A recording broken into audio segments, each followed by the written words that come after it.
warahmatullahi wabarakatuh. Pada kesempatan kali ini saya akan menjelaskan untuk materi di pertemuan 3, yaitu komponen aktif pada elektronika.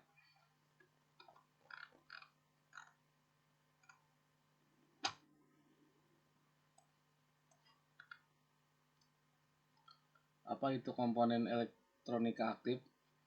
Komponen aktif merupakan komponen elektronika yang memerlukan arus listrik untuk dapat bekerja, dalam hal ini pada rangkaian elektronika. Arus listrik yang dibutuhkan bisa dari arus AC ataupun DC. Disebut komponen aktif karena jika tidak dialiri arus listrik, maka rangkaian elektronika yang menggunakan komponen aktif tidak akan bekerja.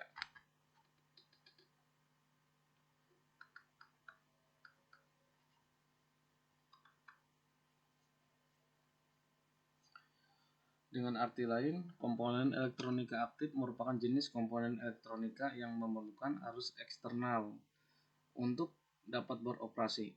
Komponen-komponen elektronika yang digolongkan sebagai komponen aktif adalah dioda, transistor, dan triristor yang terbuat dari bahan semikonduktor seperti silikon, germanium, selenium, dan metal oksides.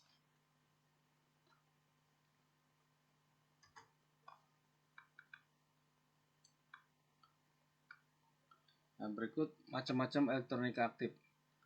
Ada dioda. Dioda gambarnya seperti ini. Ini untuk simbol dioda seperti ini. Ada plus, ada minus, dan untuk bentuknya seperti ini. Tabung opal. Di sini ada kayak kawat. Apa itu dioda? Dioda adalah komponen terbuat dari bahan semikonduktor yang mempunyai fungsi untuk menghantarkan arus listrik ke satu arah tetapi menghambat arus listrik dari arah sebaliknya. Karena sifatnya dapat menghantarkan arus listrik ke satu arah forward bias dan menghambat arus listrik yang arah sebaliknya reverse bias. Dioda sering digunakan sebagai penyearah atau catu daya.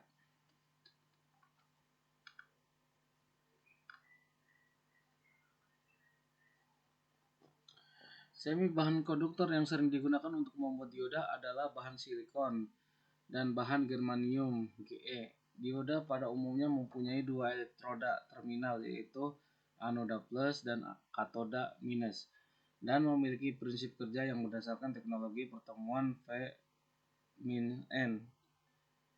P-N semikonduktor yaitu dapat mengalirkan arus dari sisi tipe P anoda menuju ke sisi tipe N katoda, tetapi tidak dapat mengalirkan arus listrik sebaliknya, tapi satu arah ya. Nah, berikut untuk penjelasan gambarnya. Sisi positif P yaitu bisa digambarkan yang warna hijau disebut anoda dan sisi negatif N disebut katoda. Ini yang merahnya. Lambang dioda seperti anak panah yang mengarahkan ke sisi P ke sisi N.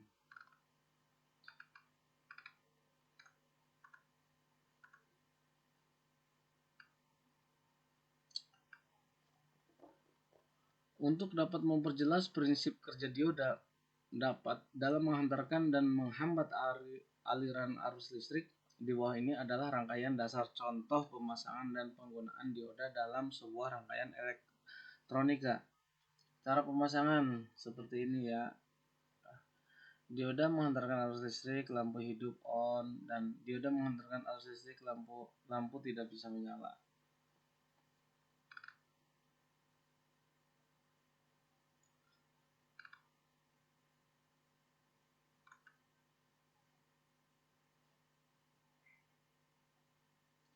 Berikut adalah jenis-jenis dioda dan penjelasan pada jenis dioda tersebut. Dioda penyearah, rektifier, berfungsi buat menyearahkan tegangan. Misal kamu ingin mengubah suatu tegangan bolak-balik AC menjadi tegangan searah DC.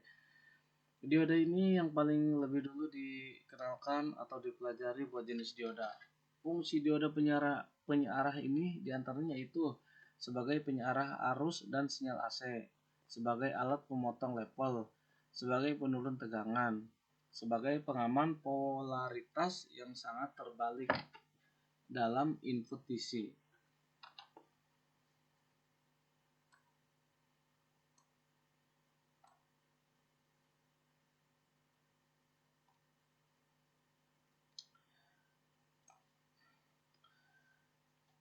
Selanjutnya diode Zener. Diode Zener adalah dioda khusus untuk dapat beroperasi di rangkaian reverse bias balik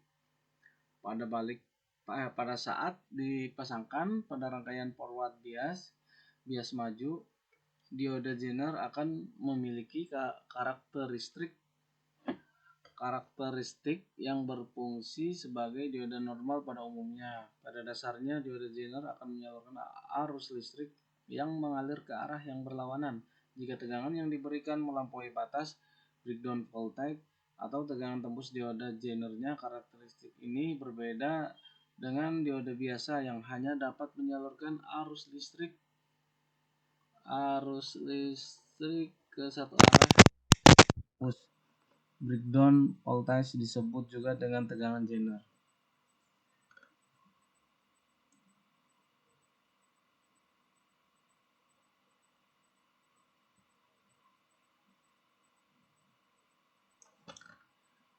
Kemudian transistor.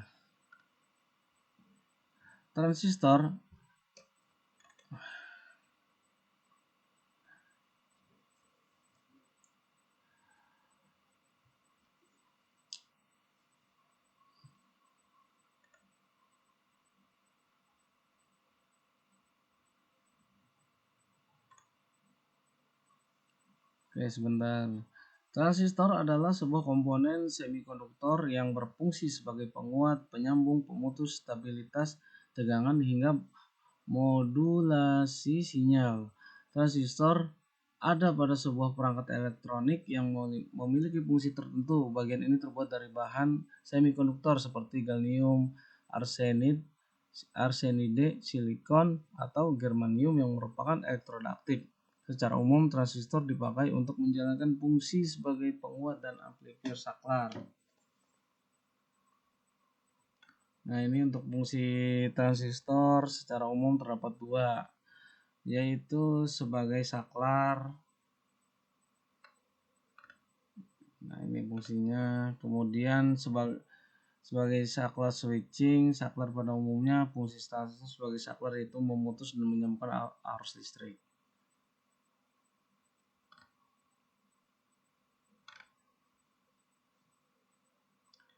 Kemudian 3, thyristor. Thyristor adalah sebuah istilah berasal dari bahasa Yunani. Arti dari thyristor yakni pintu.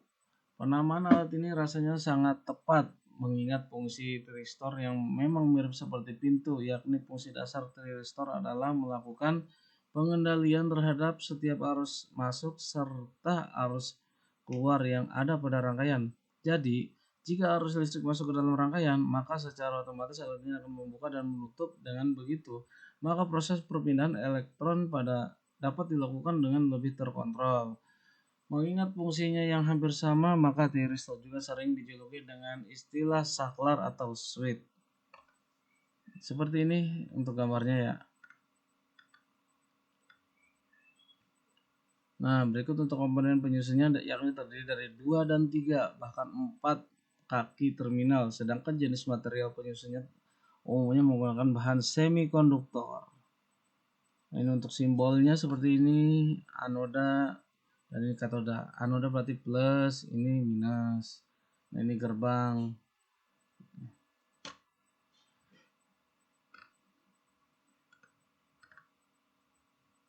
Oke, lanjut untuk fungsi thyristor sendiri. Nah, ini bagaimana cara kerja thyristor? Karena umum dijuluki sebagai saklar atau cara kerja thyristor memang tidak jauh berbeda dengan saklar pada umumnya. Dalam sebuah perangkat, nanti arus listrik harus masuk ke terminal gate terlebih dahulu agar thyristor dapat aktif. Jadi, untuk dapat beroperasi, Terlebih dahulu arus listrik harus dialirkan menuju terminal gate. Setelah mendapatkan sinyal dari gerbang gate, maka selanjutnya thyristor akan berada dalam keadaan on. Setelah menjadi on, ketika terminal gate akan mulai kehilangan kontrol, maka seluruh induksi tegangan sudah terkendali secara internal. Jadi meskipun arus listrik pada gerbang gate diputuskan, thyristor akan tetap dalam keadaan on dan aktif. Lalu ketika arus listrik ingin kembali ditempatkan pada posisi off, maka tegangan harus dialirkan pada